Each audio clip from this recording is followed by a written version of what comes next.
नमस्कार दोस्तों, competition war के यूट्यूब चैनल में आपका स्वागत है। मेरा नाम है संदीप, उपस्थित हूँ आपके लिए लेकर करंट अफेयर्स की एक स्पेशल क्लास। और आज की क्लास दोस्तों अनुच्छेद 370 पर सुप्रीम कोर्ट के फैसले पर आधारित है।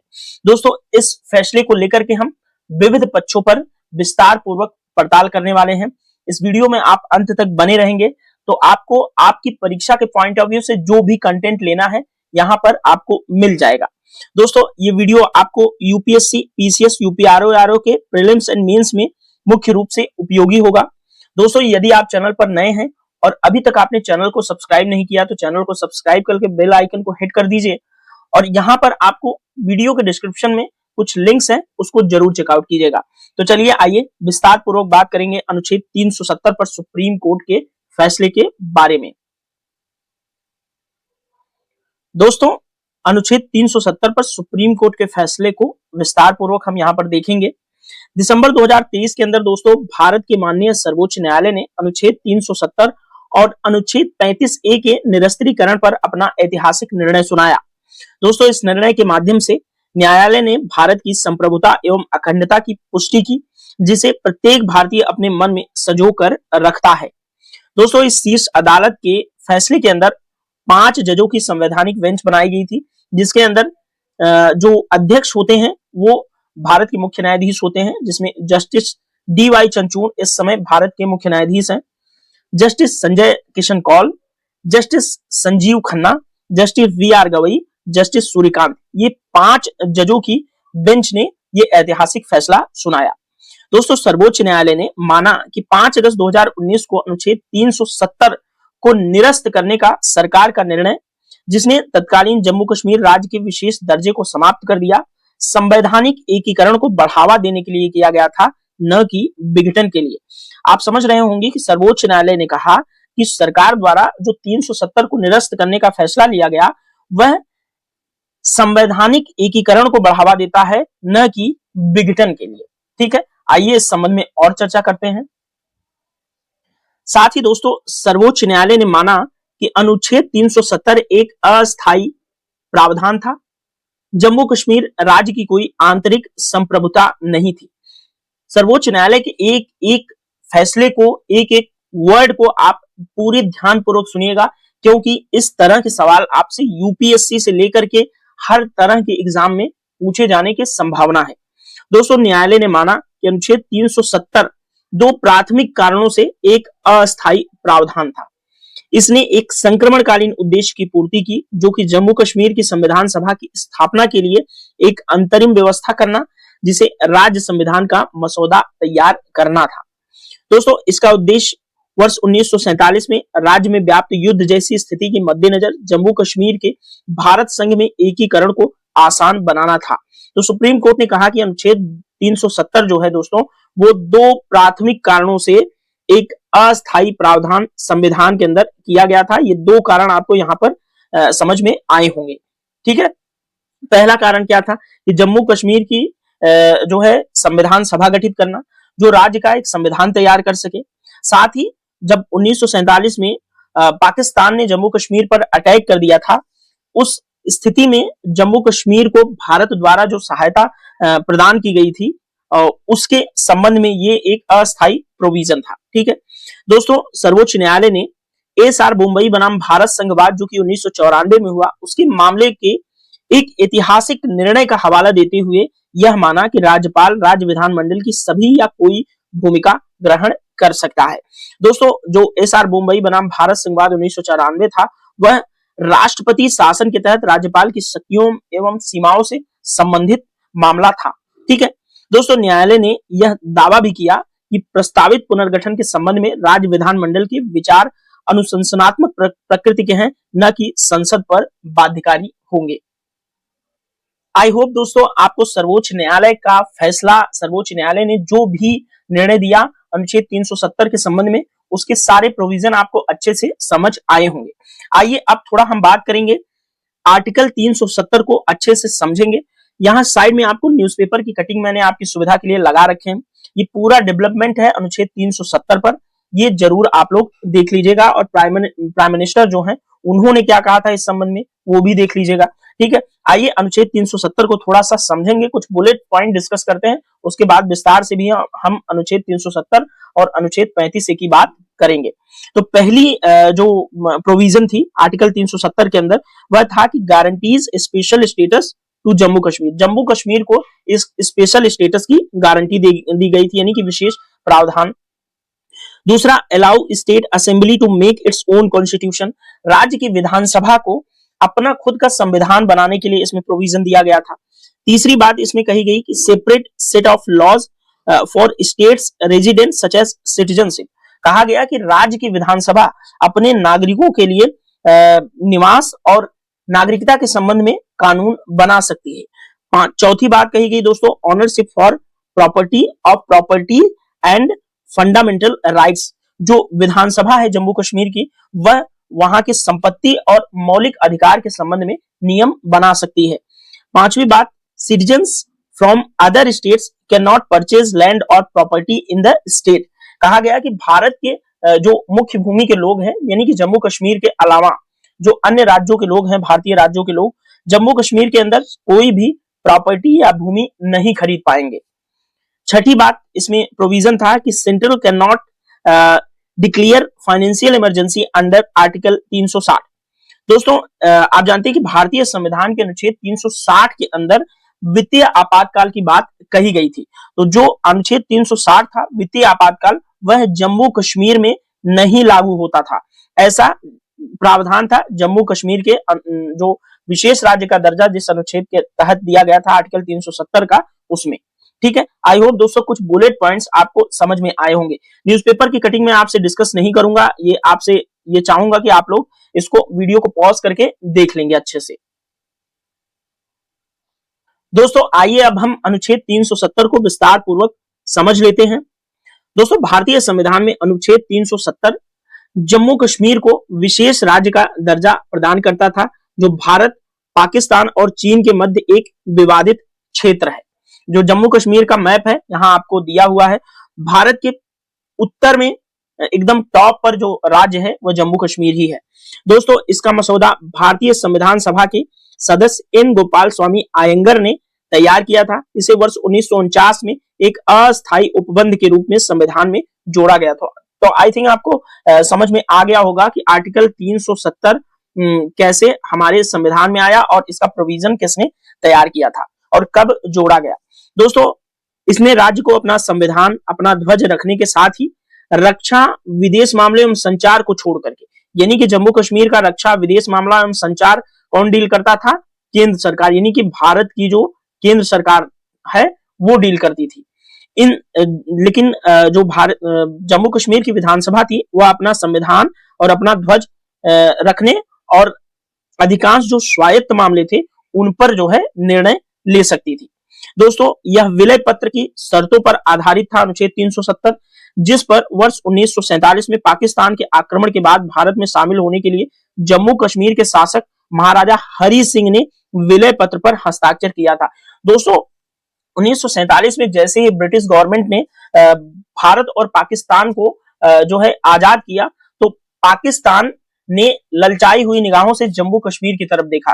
कारण यह था कि जम्मू कश्मीर की जो मेजॉरिटी पॉपुलेशन है वो मुस्लिम है, लेकिन वहां राजा हिंदू था। लेकिन वहां पर क्या था कि जम्मू कश्मीर को मुस्लिम पॉपुलेशन होने के वजह से पाकिस्तान को ऐसा लगता था कि अगर ये हिस्सा हमारे में आ जाए तो इस हिस्से के जो रिसोर्सेज हैं इसका इस्तेमाल हम अपने पाकिस्तान के विकास में कर पाएंगे। इसलिए पाकिस्तान ने जम्मू कश्मीर के ऊपर 1947 में हमला बोल दिया कब्जा करने के लिए। फिर जो जम्मू कश्मीर के महाराजा थे हरि सिंह, वो दौड़े दौड़े भारत के प्राइम मिनिस्टर जो तत्कालीन थे जवाहरलाल नेहरू जी के पास आए। तो फिर जवाहरलाल नेहरू जी ने कहा कि हम आपकी मदद करेंगे, हम पाकिस्तानियों को वहां से मारकर भगाएंगे, खदेड़ देंगे, लेकिन आपको भारत में जम्मू कश्मीर को शामिल करने के लिए एक विलय पत्र पर हस्ताक्षर करना होगा। इसी शर्त के साथ हम आपकी मदद कर पाएंगे। तो महाराजा हरि सिंह ने उस समय इस विलय पत्र पर हस्ताक्षर कर दिया था और उसी समय से जम्मू कश्मीर भारत का इंटीग्रल पार्ट बन गया था। हालांकि दोस्तों अगर अखंड भारत की संकल्पना की बात करें तो जम्मू कश्मीर तो क्या इधर अफगानिस्तान तक और म्यांमार तक हमारी ही देश की बाउंड्री लगती थी। खैर वो सब चीजें विवादित विषय में हम नहीं जाएंगे। फिलहाल हम जम्मू कश्मीर के स्पेशल स्टेटस अनुच्छेद 370 की बात कर रहे हैं। तो आई होप दोस्तों 370 आपको अच्छे से समझ में आया होगा। आइए अनुच्छेद 35A की भी थोड़ी सी बात कर लेते हैं।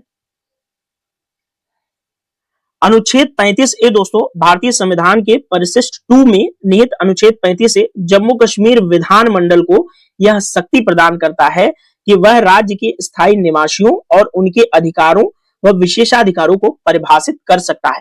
तो आर्टिकल 35A जम्मू कश्मीर के विधान मंडल को उनके राज्य के निवासियों और उनके अधिकारों और विशेषाधिकारों के संबंध में कानून बनाने के लिए अधिकृत करता था।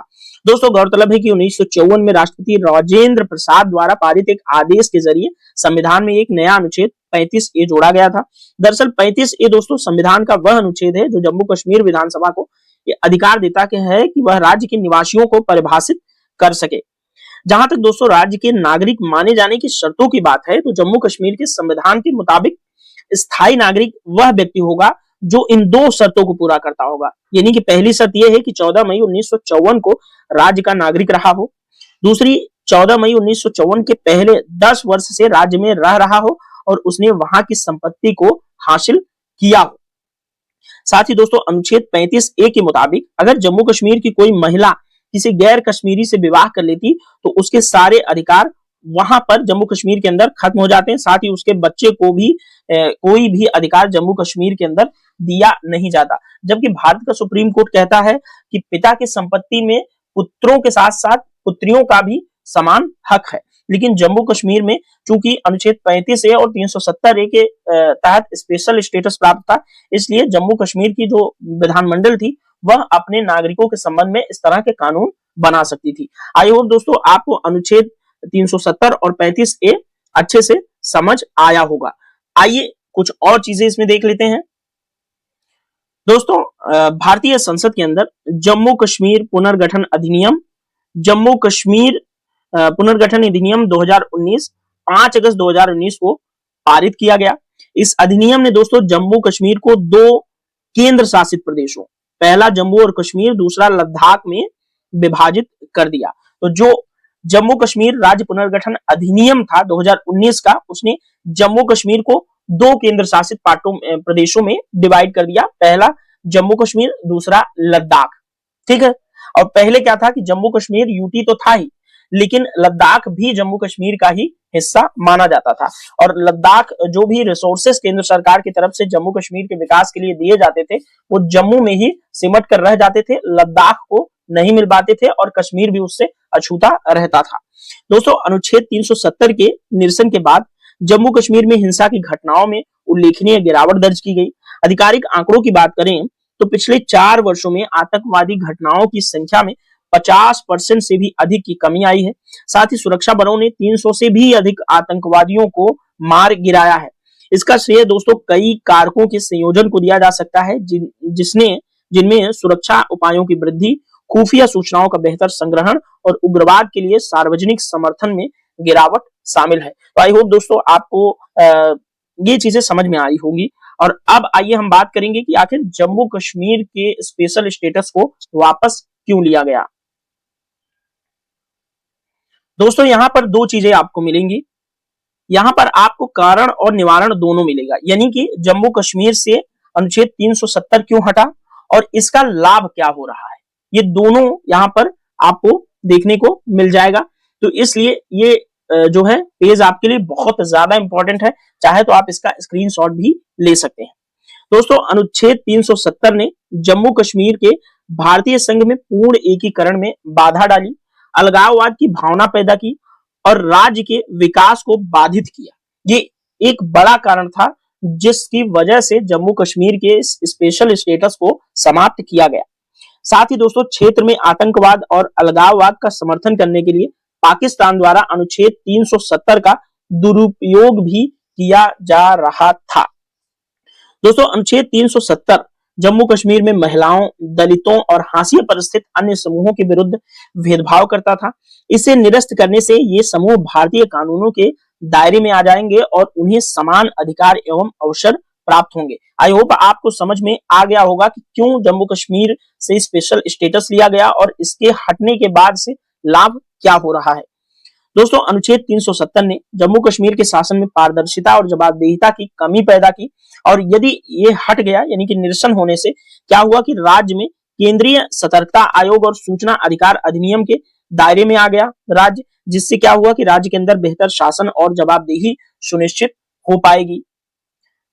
नेक्स्ट है अनुच्छेद 370 ने जम्मू कश्मीर में आर्थिक विकास को भी बाधित किया। इसे निरस्त करने से क्षेत्र में अधिक निवेश, पर्यटन, रोजगार एवं सृजन की अनुमति भी मिलेगी। दोस्तों, केंद्र सरकार का पूर्ण नियंत्रण न हो पाने के कारण जम्मू कश्मीर विकास से काफी अछूता रहा। दुनिया की सबसे ब्यूटीफुल प्लेस होने के बावजूद जम्मू कश्मीर का इंफ्रास्ट्रक्चर इतना कमजोर रहा, जिसकी वजह से नेशनल और इंटरनेशनल पर्यटन वहां पर अच्छे से नहीं हो पाया। अब क्या होगा, यदि ये केंद्र सरकार के अंदर में आ गया है, केंद्र सरकार इसको शासित कर रही है, तो केंद्र सरकार अपनी जो योजनाएं हैं उनका लाभ वहां तक पहुंचा पाएगी, और सभी हिस्सों में जम्मू कश्मीर के, चाहे वो लद्दाख हो, चाहे कश्मीर हो, चाहे जम्मू हो, सभी हिस्सों में विकासात्मक कार्य जो है प्रगति पर होंगे और बहुत तेजी से जम्मू कश्मीर का विकास हो सकेगा। साथ ही लद्दाख को भी अपने जो हक हैं वहां के लोगों को जरूर सुनिश्चित होंगे। तो दोस्तों, भारतीय संसद के इस जो अनुच्छेद 370 को हटाने के फैसले पर भारत का सर्वोच्च न्यायालय मोहर लगा चुका है, और सर्वोच्च न्यायालय का कुल जमा बात यह है, कहना यह है कि जो संसद द्वारा ये काम किया गया वह भारत की एकता और अखंडता को बढ़ावा देने के लिए, समरसता को सुनिश्चित करने के लिए किया गया। ये किसी भी तरह के विघटन को बढ़ावा नहीं देगा। ठीक है दोस्तों, तो आई होप आपको ये डिस्कशन अच्छे से समझ आया होगा। मैंने अपनी तरफ से पूरी कोशिश की कि आपको prelims and mains and interview तक का कंटेंट यहां से प्रोवाइड करा पाऊं। अब ये कितना सफल हो पाया हूं, आप लोग जरूर बताइएगा। दोस्तों, कमेंट बॉक्स में आपकी प्रतिक्रिया का मुझे इंतजार रहेगा।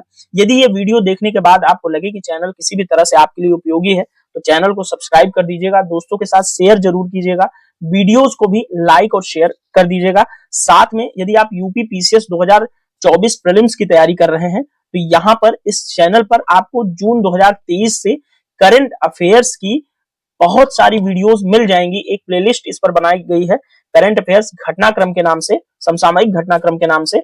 वहां पर आपको जून 2023 से अभी जनवरी तक का बेहतरीन करंट अफेयर 40 से 45 वीडियो के अंदर मिल जाएगा। तो लिंक और प्लेलिस्ट जरूर चेकआउट कीजिएगा। तो चलिए, आपसे फिर मुलाकात होगी किसी अन्य इसी तरह के अच्छे डिस्कशन के अंदर। तब तक आप अपना ख्याल रखिए। धन्यवाद।